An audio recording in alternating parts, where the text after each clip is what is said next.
Nice to meet you guys. How are you? Good, how are you? Doing great, thank you. Nice meeting you. Glad. So to start with, I just want to know what gets you up in the morning and gets you motivated to start doing what you do. For me, it's pretty easy. I would say there's two things. One, professional motivation. I love what I do, working with our team, and obviously making sure that our clients' money is invested the right way and doing well and right for them so they can grow their wealth over time.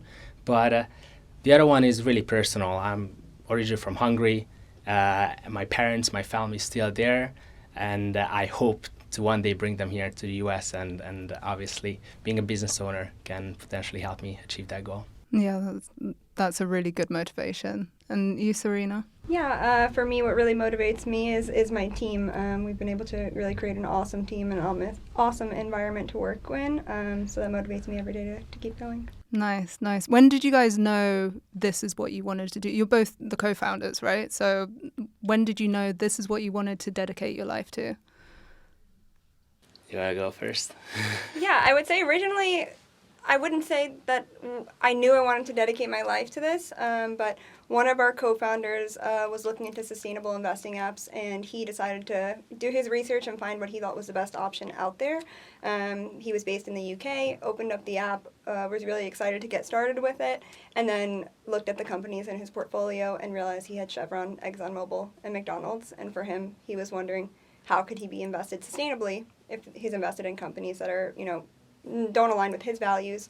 For him, climate change is a super important issue, and when he realized that, he called us up and asked how could this be, and we found out that it's because most sustainable investing apps available to the everyday investor are ESG apps, and ESG investing, which is companies are ranked based on their environmental, social, and governance scores. So a company like ExxonMobil can have really great women in leadership policies, really great diversity and inclusion, so they get a really good S&G score, but they have horrible practices for the planet, so they have that bad E score. Even though they have that bad E score, it kind of evens out, and they get a thumbs up as a good company. So when we realized that, we thought there has to be a better way, and that really is what set out the motivation to build FLIT. And to change the way that people vote with their dollars. Yeah, I've heard of all of this greenwashing with ESG, so it's really good that you guys are here and doing this. For you, Alejandro, when did you know this is what you wanted to do? I think as soon as Richard, our third co-founder, who's based out of London, called me, it was incredible because my past life I was an investment advisor, primarily advising for ultra high net worth individuals on their investments, and it was the same exact question I was getting from people in that realm, whether they would be institutional investors or even private families. And Richard, a really good friend of mine who's in finance, is asking the same questions. Like, wow, okay, so this is not only a trend that I'm seeing in the realm of people who are the key holders of capital in the world, but it's really the average person may also deeply care about these issues around sustainability. And given that that was also something that I was really passionate about while I was an investment specialist and have already been recommending investment solutions with an intent to create impact, it was just, I feel like the stars have aligned, that a really good friend that I trust and I know that we could maybe start something together. We can take the leap of faith and start this business. So we did, and now we're here 2.5 years later with an app in the App Store. So super excited. Well, I'm very glad that you guys are here.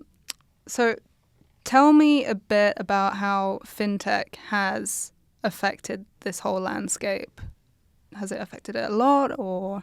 I think it has. So even from the very beginning, my biggest concern was how are we going to mount a huge investment operations, two 20-something-year-olds coming off of experience from Wall Street, but really no technological background.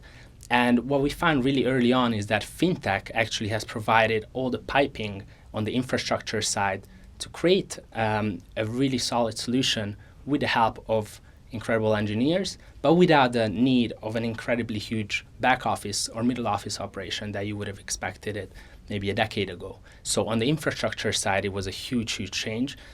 Number two, access. fintech has provided access not only from the realm of founders being able to create their own solutions, but also for new products that can reach not only the people with the keys to the capital in this world, but really the average investor can also get started with basically minimal investment amounts and get started with investing in things that they truly care about, which have historically been reserved for the ultra wealthy. So I think the infrastructure side and access is what I would point to, where fintech has really, really helped innovate and provide those opportunities for the everyday investor. Mm. Yeah, I saw that you have brought your kind of initial investment down to, I think, $10. What impact has that made? Like, how have you seen it change the kind of clients that you're having, or? Yeah, I would say it definitely has a big impact for overall access to sustainable investing. So when we were looking into, when Richard found out that he was invested in ESG investing and was looking into, how can he go beyond ESG investing? How can he have impact investing? We found that most apps out there or most platforms out there where you invest sustainably have super high account minimums. So in order to get access to that, you have to spend you have to have tens of hundreds of thousands of dollars in order to invest. And we just thought that for the everyday investor, that's not accessible. Not everyone has that money to get started. And the most important thing with investing is not how much money you have to start, but that you start as early as possible. So we really want to show people that it's possible to align your investments with your values without having to have an ultra high account minimum to get started. And that's why we decided to make our account minimums $10. It's something attainable for everyone and hopefully encourages everyone to get started as early as they can. Mm-hmm. What kind of impact do you think this will have on these issues that you are, because, I mean, you're addressing a lot of issues, but like, for example, the climate crisis, what impact will lots of smaller investors have on those kind of causes? Yeah, for that, with this lower account size, lower account minimums of $10, we want to build up the community and build a community of financial activists who want to drive change. So we believe by having this low account minimum that's achievable for everyone, that we can build a community of change makers, and together we can put our money together and really vote with our dollars and make our voices loud. We think that everyone should have a seat at the table. It shouldn't be because you have a certain amount of money that you're able to make these votes with your dollars or with your investments, but everyone should be able to. So we want to build this really big community of people driving change together by voting into these investment themes, like climate solutions, as you mentioned, the climate crisis, and other ones like clean water or gender equality. Mm-hmm. Do you think there's more of an appetite to be investing in these kind of causes now rather than kind of, I don't know, in the past?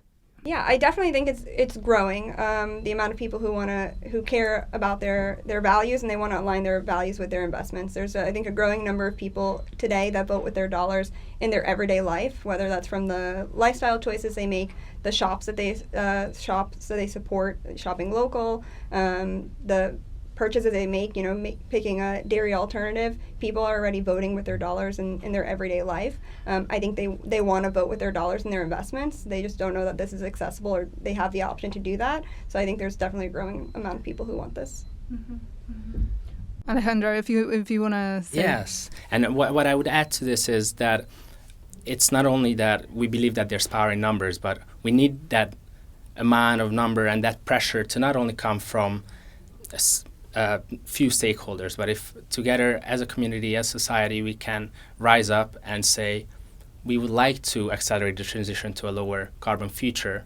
If we are able to show that there are 100,000 retail investors who otherwise wouldn't have the seat at the table, as Serena mentioned, also care about this, it incentivizes companies to change, because companies will now wake up from one day to the next and say, oh, today I want to start reducing my carbon emissions because I want to do good for the planet. It's much rather coming from pressures to generate profit for their shareholders. But if those profits can only be generated by adhering to some of the demands that consumers have towards them, and they are able to meet that demand by transitioning to a lower carbon future and lowering their carbon emissions, that what we believe is can create a huge impact outside of the investment dollars are going into these companies, but really that collective mindset and pressure that we can apply to large corporations overall. Mm-hmm. Have you noticed any changes now that the economic conditions are a little bit more challenging? Has that affected how many people are how many people are investing or how much they're investing? Yes, I think being a financial advisor, I've seen cycles in the past, and whenever there are certain recessionary pressures, people start taking a bit more conservative approach to investing, maybe saving a little bit more rather than investing as much as they've done before, which is a very valid concern and approach. What I would also say is sometimes these are the opportunities, these are times that can be the most attractive entry points for investors who haven't started out yet. And as far as popularity of sustainable investing versus traditional investing, there's a lot of controversy out there. ESG investing in general, I think, has been highly controversial, alluding to what Serena said in the past around focusing on 3 completely conflicting pillars on environment, social, and governance. However, the investment themes that we provide on our platform, we do not only underwrite it from an impact perspective, but also from a financial return perspective. Mm-hmm. So climate solutions is an easy example that you brought up in the past. Probably most people agree that 20, 25, 50 years from now, we will have a vastly different way of relying on our energy sources that we do today. So investing in the future of the economy makes sense. Affordable healthcare, another theme that maybe some people don't think about it as much, but being in a society of aging population, incredibly rapid advancements in medical technology are all fundamental drivers of an investment thesis to invest in many of these companies that are creating the solutions for the long term. So it's not only that they will create incredible impact and will result in a more sustainable, just, and equitable future for all, but it also helps the everyday person grow their wealth over time because they're investing in things that will grow as time passes and for the better of the future. Yeah, I mean, your product is amazing. I love it. I'm going to start it. I don't know, can I access it from Europe? Unfortunately, currently it's only available to US investors. There are a lot of regulatory reasons for that, mm-hmm. but we want to make sure that we started out here. We're able to showcase that people, the everyday person has the availability to invest this way, and they're willing to do it. And we definitely have our eyes on international expansion, given our team's makeup as well. Awesome. So one more question on this point. We've brought it up. Greenwashing. I know technically it applies to the climate crisis and stuff like that, but I'm sure that there's other ways that companies kind of wash over certain aspects or pump up the fact that they're doing certain things. How does your approach kind of get around that, see through all this greenwashing and make sure that the investors are investing in what they want? So as far as greenwashing, pinkwashing, impact washing, these are some of the terms that relate to where companies may put out false or misleading information around a product or their services' impact on the world. And a great example to that is over 90% of investment funds in the US in 2020 that were labeled as green or sustainable have resulted from remarketing efforts. There were no underlying change in the investment process or the management of these investment funds, but really just relabeling. And this is what has driven us to start FLIT Invest, given Richard has spotted this greenwashing as a slightly more sophisticated investor. But unfortunately, for the average person, this may not be as clear. So the way we are looking to go beyond that and go beyond ESG and just providing a score is providing you, which are part of our core features. One is giving you the opportunity to divest from industries you don't want to agree with. And this is the better known investment strategy that has been around for decades. You can exclude tobacco, fossil fuels, private prisons, civilian firearms, if you wish, from your portfolios, and we can follow that. Or you can actually follow an active ownership approach where you say, I want to invest in Chevron or ExxonMobil, but with the expectation that I am going to be actively participating in board meetings and voting for proposals that will drive them to a more sustainable future.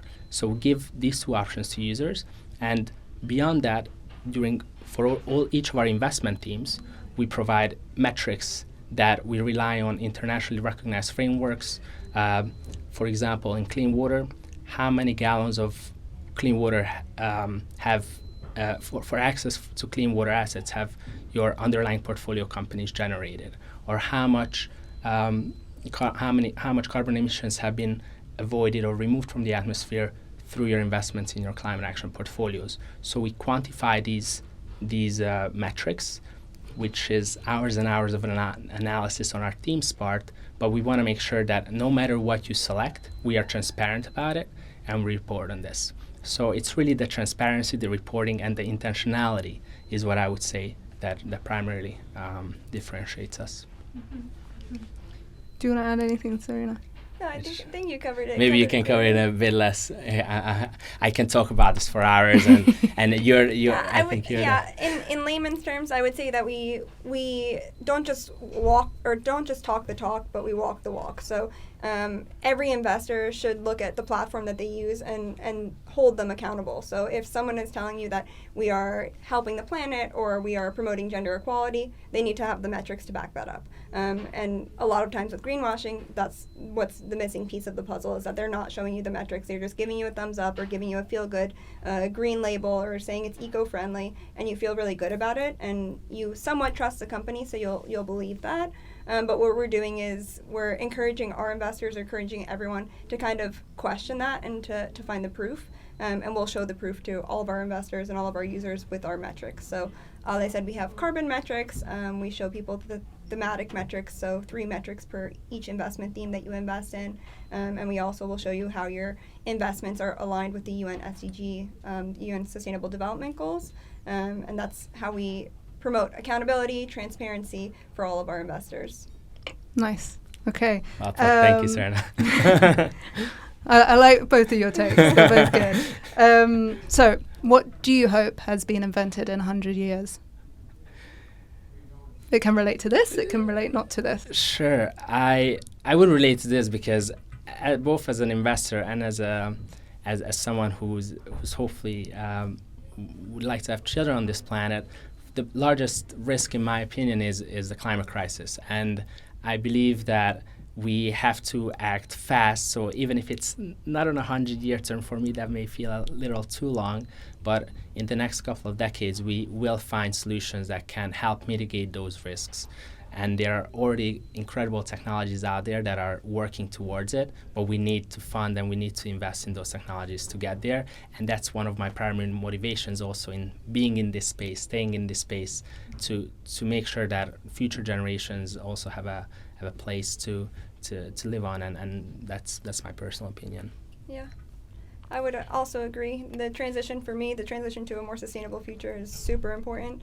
I'm really passionate around climate change and hope that, in the next not even 100 years, next 25 years, next 50 years, we see that transition. I feel that at the current state, we're moving really slow when it comes to climate change and the climate crisis. So I hope that in 25, 50 years, we've made large strides in the fight for the climate crisis. And an invention in that realm for me would be that is the missing puzzle that every scientist is talking about is carbon recapturing. So how are we going to remove carbon from the atmosphere? Currently there are solutions out there that do it very expensively and not efficiently. Is there a way we can get there? That's the billion or trillion dollar question that I would hope to see over the next couple of decades. Okay, nice. What is a piece of advice someone has given to you that you would give to someone else? For me, I think it has gone through my life. I was an athlete growing up, playing soccer. Then, as a trader as well, we tend to, I think, under-communicate as people, and one of the best advice I've gotten is over-communicate. So whether that's you're in the field, letting your teammates know what's happening around you, make sure you over-communicate. When you are taking a trade, ensure that you have triple confirmed all the information before entering this. And besides the professional part of my life where I have seen incredible improvements as far as communication within our team, it also helps in our personal lives. I've gotten closer to my family because we started over communicating with my spouse. So for me, these are this was a piece of advice that I've taken not only and applied it to my professional life, which has been very helpful, but also to my personal life, which I found really powerful. I like that. And Serena? And for me, I would say to just try things. You never know until you put yourself out there. I'm definitely not from a finance background whatsoever. I'm super passionate around climate change, super passionate around social issues. So if you would have said 2.5 years ago I'd be, starting an impact investing app, I would have never expected that for myself. So I think just putting yourself out there and trying new things. Cool. Both very good advice. Okay, so now is the curveball question. Don't be scared. So I didn't choose it. I put it into a random generator. It's a little bit tricky. If someone wrote a biography about you and your company or you personally, you can do this together. What would you title it? I think I know what you would title yours. What do you think I would title mine? Impossible is nothing. That's actually pretty capturing. I think that would be, yeah. Impossible is nothing. Okay, cool. I like that. And Serena, do you want to go with that one as well? Yeah, I would say impossible is nothing. Cool. Perfect. All right. I think that really encapsulates what you're doing, basically. You're working towards things that people think are impossible, but they're not. Yeah. $10, you're fine. You're Yeah. contributing to something. Exactly. So how can our listeners get a hold of you? Yeah, definitely. To get a hold of us, they can go to our website. It's FLIT, FLIT Invest.com.